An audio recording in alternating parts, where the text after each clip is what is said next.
A termodinâmica lida com alguns conceitos fundamentais. Um deles é o conceito de temperatura, com o qual você convive desde criancinha, desde que teve a sua primeira febre, não é verdade? No entanto, o conceito de temperatura não é um conceito simples. E nós vamos demorar um certo tempo até construir esse conceito da maneira mais consistente, da maneira científica, da maneira termodinâmica. A gente vai começar com uma ideia muito simplesinha sobre o que é temperatura e vamos construir aos pouquinhos tudo o que essa palavra, tudo o que esse conceito quer representar. Então, temperatura é uma coisa importante. A termodinâmica lida com o conceito de temperatura. Claro, quando eu falo de temperatura, é evidente que a próxima coisa que você vai lembrar é a palavra calor. Calor também é um conceito específico da termodinâmica. Na verdade, existem vários autores modernos, um deles é o Gold, a dupla Gold-Toboschnik, que propõem que a palavra calor, o substantivo calor, seja eliminado da física, porque esse substantivo dá margem a muita dificuldade de interpretação. Eu vou mostrar aqui onde é que estão essas dificuldades e como é que esse termo pode ser utilizado de forma incorreta, com muita facilidade. Tá? Então, de certa maneira, nós cobrimos aqui uma série de conceitos e ideias que compõem aquilo que eu vou chamar de termodinâmica. Uma coisa curiosa é que o termo termodinâmica junta termo, que tem a ver com temperatura, calor, dinâmica, que em geral tem a ver com movimento. No entanto, a termodinâmica não trata de movimento. A termodinâmica trata de interações que são mediadas por calor ou trabalho, por interações nas quais ocorre troca de energia entre sistemas macroscópicos, que podem levar eventualmente a mudanças de fase, né? Mas a termodinâmica ela não se preocupa e não consegue prever o tempo em que isto ocorre. Quanto tempo essas coisas demoram para ocorrer, o que confronta um pouco com a nossa compreensão mais imediata a respeito do significado da palavra dinâmica. Dito de outra maneira, dito de outra maneira, há pouca dinâmica na termodinâmica. Né? A termodinâmica nasce no século XIX, como eu estava falando antes, ela nasce no século XIX e ela não faz nenhuma referência a nenhum modelo microscópico. Ela é uma teoria dita fenomenológica, ela se apoia diretamente nos fenômenos, ela não pressupõe nenhum modelo para a matéria. Isto é uma das suas forças. Einstein diz que as teorias físicas, em geral, elas podem ter uma vida, né, e depois morrerem ou serem substituídas por outras. E se ele tiver que escolher uma que ele acredita que nunca será substituída, é a termodinâmica. Por quê? A termodinâmica não pressupõe nenhum modelo. Ela é derivada imediatamente de resultados experimentais, de fenomenologia. A termodinâmica pode ser sintetizada num conjunto de leis, assim como a mecânica, assim como o eletromagnetismo. Mas, diferentemente dessas outras disciplinas, essas leis da termodinâmica não são, em geral, um guia que nos sirva para resolver problemas de termodinâmica só com elas. A gente vai precisar desenvolver raciocínios que não são usuais nas outras disciplinas. Por exemplo, na mecânica, você aprendeu que a segunda lei de Newton é a equação de movimento, portanto, se você tem um sistema físico cuja massa você conhece, e você conhece as forças que agem sobre esse sistema físico, a segunda lei de Newton te dá imediatamente qual é a aceleração que esse sistema vai ter, e a partir da aceleração você deriva a equação de movimento, que é a solução de qualquer problema de mecânica. Não existe um procedimento similar a esse na termodinâmica.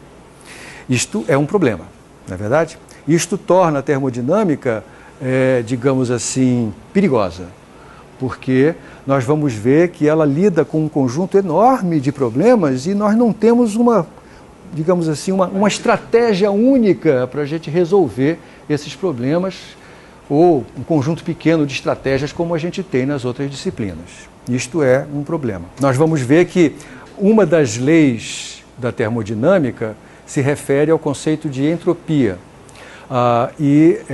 Essa é a segunda lei da termodinâmica, e a segunda lei vai nos dar um guia importante para abordar um conjunto grande de problemas, mas ainda assim é um conjunto pequeno comparado com o total, vamos dizer assim, todo o conjunto de situações que a termodinâmica aborda. Mas, de fato, esse é um guia importante, como é um guia também a primeira lei da termodinâmica. A primeira lei da termodinâmica vai se referir à conservação da energia. Como eu disse antes, é a forma mais nobre, né, de falar sobre a conservação da energia. Então nós temos duas leis já, a primeira lei e a segunda lei, sobre as quais você já ouviu falar, com certeza. Além dessas, existem outras. A lei zero, curiosamente, a termodinâmica tem uma lei zero. Você nunca viu a lei zero de Newton, né? Por que será isto? Isso é uma questão histórica. Na verdade, historicamente, as leis da termodinâmica elas foram desenvolvidas numa sequência que não é a sequência pedagógica mais favorável. A segunda lei, por exemplo, foi a primeira. Foi a primeira a ser descoberta. Em 1824, o engenheiro militar francês Sadi Carnot, que não era físico, era engenheiro, e era militar, foi quem pela primeira vez intuiu o que foi gerar a segunda lei da termodinâmica. Em 1842, James Prescott Joule, que nós aqui chamamos de Joule, intuiu o que hoje nós chamamos de primeira lei, a lei da conservação da energia. O Joule associou o que historicamente era chamado de calor com um processo que poderia ser também gerado pela realização de trabalho. E o que o pessoal diz Joule descobriu que calor é uma forma de energia. Cuidado com essa frase, porque essa frase é mentirosa. Tá? E por isso apareceu a lei zero. Houve um momento, no início do século XX, onde se percebeu que o arcabouço teórico da termodinâmica estava sem um pé. Precisava de um pé que ninguém tinha percebido antes, precisava dele. Estava desequilibrado, então precisava de um calço para equilibrar. E este calço foi a lei zero, né? Portanto, como a primeira lei e a segunda lei já estavam entranhadas, né, na literatura científica, precisava de um calço, esse calço foi ser chamado a lei zero. A lei zero, ela estabelece a transitividade do equilíbrio térmico. Olha só as palavras que eu estou usando, devagarzinho. O equilíbrio térmico é outra noção importante da termodinâmica, né? Nós dizemos que se eu pegar dois objetos macroscópicos e colocar eles em contato, depois nós vamos falar um pouquinho sobre a natureza desse contato, o que é exatamente que eu quero dizer quando eu falo contato, mas por enquanto a gente pode imaginar contato físico mesmo, né? Se eu colocar dois objetos macroscópicos em contato e esperar tempo suficiente, eles vão alcançar uma situação na qual os dois têm a mesma temperatura. Eu estou usando a palavra sem ter definido ainda, né, direitinho o que é a temperatura. Isto é o equilíbrio térmico. A lei zero diz que se dois corpos estão em equilíbrio, se A e B estão em equilíbrio térmico, e se B e C estão em equilíbrio térmico, A e C também estarão em equilíbrio térmico. Para alguns isso pode parecer uma bobagem, mas na verdade não é óbvio que a natureza tenha que ser assim. Tá?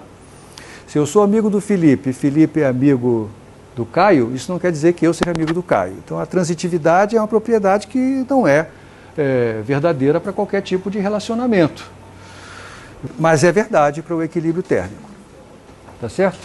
Outra coisa importante é que depois que a gente descobriu no século XX que a matéria, na verdade, era constituída de objetos microscópicos, os átomos e as moléculas e tal, foi importante perceber que a termodinâmica ela só pode existir por causa de certas características inerentes aos processos de medida. Deixa eu explicar melhor o que eu quero dizer. Uma coisa importante num sistema macroscópico em equilíbrio é que o estado dele pode ser caracterizado por um número muito pequeno de variáveis, de valores. Isso é surpreendente, porque um objeto macroscópico que tem da ordem de 10 elevado a 23 partículas, se eu pensasse nele com a cabeça do sistema microscópico, eu ia dizer, bom, para precisar em que estado ele está, eu ia precisar identificar em que posição estão 10 a 23 elementos e com que velocidade eles estão. Essa é a cabeça da mecânica, não é verdade? No entanto, não é necessário esse conjunto enorme de grandezas para caracterizar de forma unívoca qual é o estado de um sistema macroscópico em equilíbrio. E isso é um espanto. É a primeira coisa espantosa que a natureza nos oferece com relação a um sistema macroscópico. E por que é que isso acontece? Isso acontece, nós sabemos hoje, porque, em primeiro lugar, qualquer medida macroscópica feita sobre um sistema macroscópico, ela tem duração finita. Ela dura um certo tempo. E você pode imaginar a medida mais rápida que você imaginar, né? Dizendo de outra maneira, você tenta imaginar uma medida muito rápida. Muito bem, o tempo que ela leva é gigantesco comparado com os tempos microscópicos, com o tempo, por exemplo, associado à rotação de um elétron em torno de um núcleo. É um tempo gigantesco, algo como 10 elevado a 10 vezes maior. Portanto, quando você faz uma medida, na verdade, você não está fazendo uma medida a respeito do que acontece num instante. Você está fazendo uma medida que incorpora uma média sobre um intervalo de tempo pequeno para os nossos padrões, mas imenso para o mundo microscópico. Portanto, você vai medir médias temporais, médias no tempo. Por outro lado, os nossos aparelhos de medida, eles têm precisão finita também. Eu não consigo fazer medidas que tenham precisão maior do que um determinado valor. E outra vez, esse valor, pensa, por exemplo, em medida de comprimento. Eu consigo fazer medidas de comprimento que tenham precisão da ordem da distância interatômica. As medidas que eu faço de posição têm precisão muito maior do que essas distâncias. Portanto, as minhas medidas, na verdade, fazem médias espaciais. Médias espaciais e médias temporais. É este fato que faz com que a termodinâmica seja possível. Se eu fosse capaz de fazer medidas temporais com precisão da ordem dos tempos envolvidos no mundo microscópico, a termodinâmica seria impossível. Então, eis aí uma vantagem no fato de que os nossos instrumentos não têm precisão infinita.